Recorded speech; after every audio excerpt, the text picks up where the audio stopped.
Hello everyone, Jaymikee here. In this video, I'll be talking about my journey in the music production world. Basically, my studio space, how I went from a small space in my bedroom to where I am today. Let's get right into it. It's Jaymikee. Okay, so if you've heard this story before, if you've seen this post before, probably on Twitter, which was where I talked about it for the very first time, you are free to skip this video. But if you want to find out more about it, or you haven't even seen this story before, please stick around. Why I'm doing this is because I would always want to have a video footprint of these stories that I've put out on Twitter over the years, because I feel it gets more engagement that way. Let me first briefly talk about how my music journey started. So I got into music in primary school, and this was about grade 3, and this was when my mates were going for a particular music lesson. And I'm not even talking about music that we learned in school, because that one was very basic. Yes, I love music, but not that much back then. But I saw my friends going for music lesson to learn the recorder, drum sets, and so on and so forth. So I said I wanted to go. I want to go. Because that time it was always about friends. Where my friends are going, I want to go there. So I told my parents about it, and they bought the idea. God bless you, mom and dad.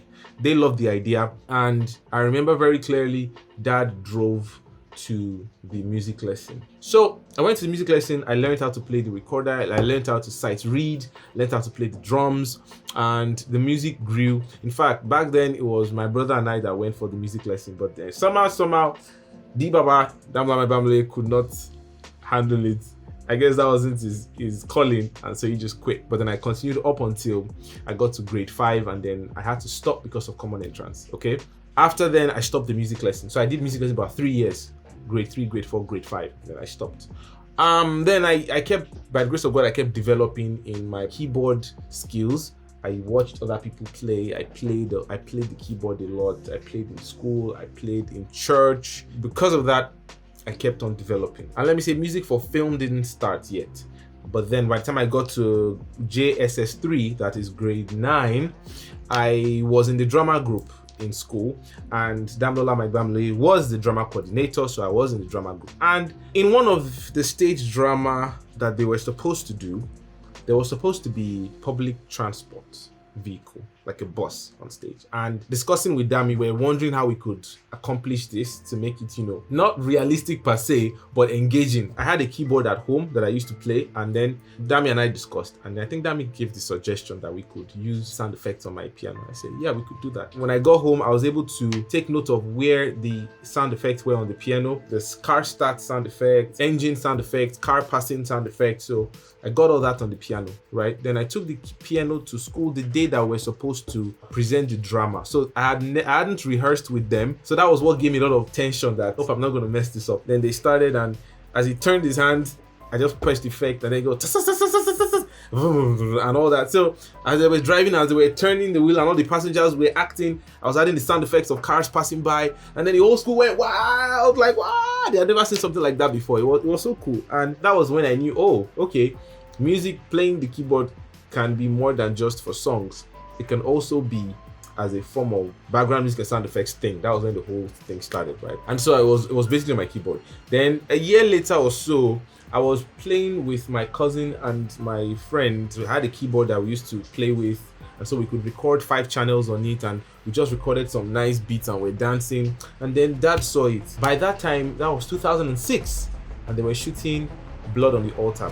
And then he said, why don't you do some sound for Blood on the Altar? I was like, oh, okay. And then he gave us some idea, like he gave us some sounds, and then we produced it, and then it was used for that movie. And that was the beginning of my journey into music production. All right, so I didn't start as a producer for songs. I started as a producer for background music and sound effects for movies. Okay, so back then we were in a rented apartment, and then we moved to our house in 2008. Of course, I had upgraded 2 levels of keyboards. Okay, so I already had a PSR 3000. It was a beautiful keyboard. I could produce more of about 16 tracks on it. It was beautiful. But then the next step came. This was me in my room. I had a room to myself, and I had my keyboard.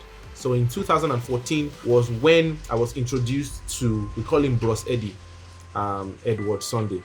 He's a fantastic music producer, one of the best music producers as far as I'm concerned. But he was in Ibadan at the time, and I was introduced to him, and that was when I learned about music production with the computer. So back then it was a school holiday. It was 2014 holiday before resuming 200 level. There was this discussion as to what I was going to do for the break, because it was over 3 months worth of break. And so I was thinking I would go and learn Photoshop or CorelDRAW, but then Dad went for an interview, for a radio interview, and it was recorded in a studio. And then he saw the studio and was like, "Oh, this is a lovely studio." And he met with the manager of the studio, and that was Bros Eddie, Mr. Edward. And then the dad said, "Could my son come and just sit with you and just watch how you do your thing?" He said, "No problem, absolutely fine."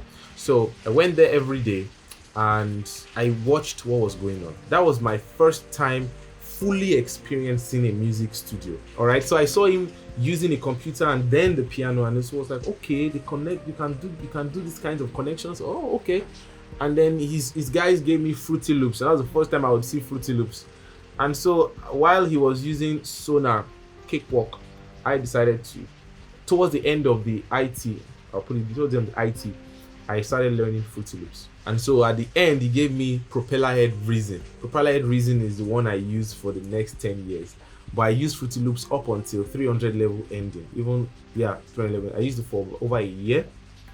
And while using Fruity Loops, it was very exciting for me, because I also had a laptop that I could connect to the piano and to the keyboard, and then did all that. So that was 2014. 2015, so it was 2010. 2009 was when I got into school. 2010 was the long holiday.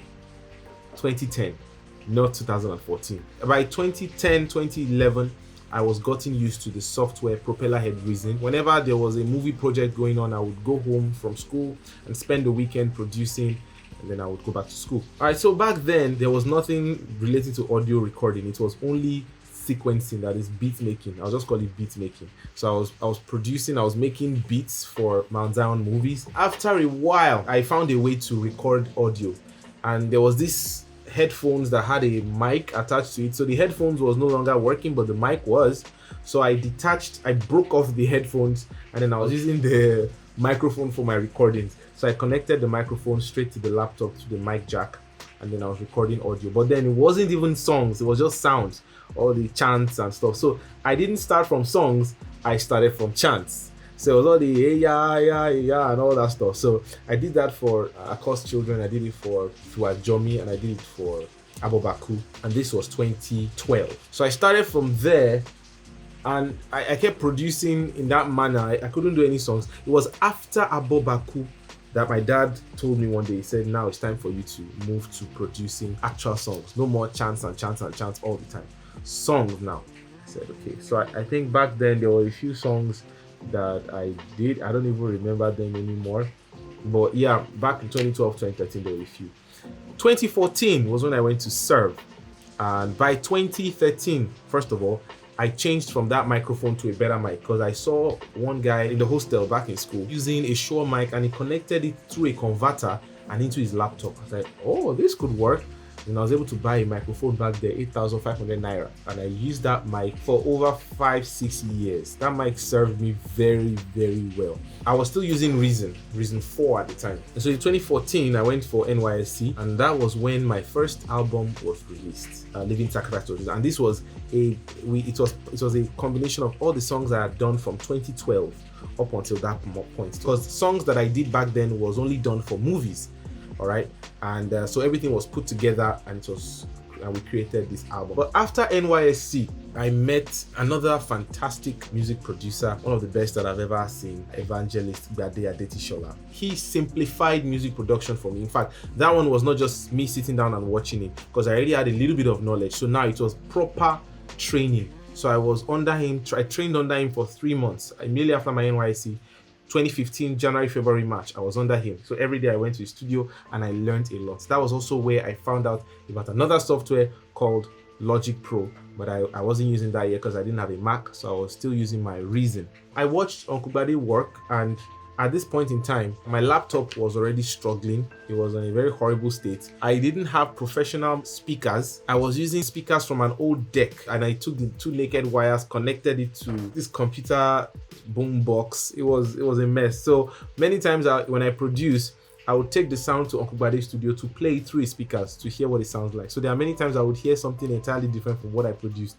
because I'd be like, oh my God. So he would correct me and then I would go back and make those corrections. So I didn't have good speakers, a good laptop. My microphone was still that Shure mic that I was using. So I didn't even wish for a studio at that point in time. I wished for a good computer, good microphone. I was basically using monitor headphones to produce. In fact, I was trying to save up. At a point, I tried saving up. I saved up. But each time I tried to save for something else would always take the money. So it was a huge struggle for me. But then in all those times, God kept reminding me of what he had used these things to accomplish through me. Back when it was just the piano alone, back when it was just one fairly used laptop, God still used these things to glorify himself. When Adara was produced, it was done with that Shure mic. It was done with that deck speaker. It was done with that laptop that needed serious retiring. But when it came out, nobody said, oh, this doesn't sound nice, or what are you doing? God had a way of glorifying that song such that no one really bothered too much about the production process. So it made me realize that yes, it's good to have the good things, but then it's not those good things that brings out the most inspiring products. It's not those good things. It's rather God through those things. And it made me realize that God many times likes to use the little things so that when we are going to give glory, it will be God who will give the glory rather than those things. If I had gone to a professional music school in US and then I came back and produced Adara, they would probably say it's because he went to a professional school. So when I see people using maybe their laptops or whatever small thing they have, I get, confident to say, I've used these things and God has done mighty things through them. David did not start fighting with swords. When the king wanted to give him a sword at the early stage, it was too heavy for him. God used that sling and stone because God wanted to. So he used the sling and stone. Nobody said, wow, that sling and stone must have been gangster to defeat Goliath. No, everybody knows the sling and stone can't kill a giant, but God used it so that the glory can go back to him. So that was what I learned from that experience. Back then, they used to ask me, which studio did you produce this song? Can you take me to the studio? And I say, I did it in my room. And they're like, in your room? In your room? I mean, I know now we're in the era where production is even going on in rooms and it's becoming a norm. But back then, you need to go to a proper studio to do great works and stuff. So I really appreciated that period and I thank God for that period. Then in 2017, after the fourth album dropped, I was able to get a proper microphone, and that is this mic that I'm still using right now. God used somebody to provide a Mac for me. And then finally in 2018, I got a space for the studio. We were able to create a small, in fact, this was 2 rooms. It was 2 rooms initially. There was a demarcation here. We wanted to break it to have like a glass. So we just broke it down and then nothing happened again because there were no funds to make it a studio. So when I got married in 2019, I had to move all my things into a space in my house. The Train song with Lawrence Oyor. That was where that song was produced. Because to equip a studio it's not cheap. I was able to also get a lot of advice from Uncle Bade Adetishola, and he gave a lot of advice, and I discovered that these things, yes, it's simplified, but it's not cheap. That was in 2019. And then in 2020, it was a huge miracle. How the funds came was a great miracle, and we're able to push and push and push. We did a semi-padding, everything came. Desk, chair, couch. So it was a great miracle. In fact, I would like to read this portion from the tweet that I wrote. So the night before the launch, my table and studio couch arrived. I sat there that night wondering how God did it. He had taken me through a decade of humble beginnings, training and rugged faith, while still glorifying himself in the songs and the tracks. He proved to me that he doesn't need a great studio to release the best tracks, but can still provide it at his own time if I trust him. Now, the best part of this testimony is that if I had pushed for the studio to be set up before now, it would never have been this good. That's the best part of that testimony. If I had forced my way and said, I'm going to get out and do my studio, God is wasting my time, I have to go do this myself, I would have never had a studio this good. I know this is not my final studio, but looking back, I'm grateful for that journey. I'm grateful for everything.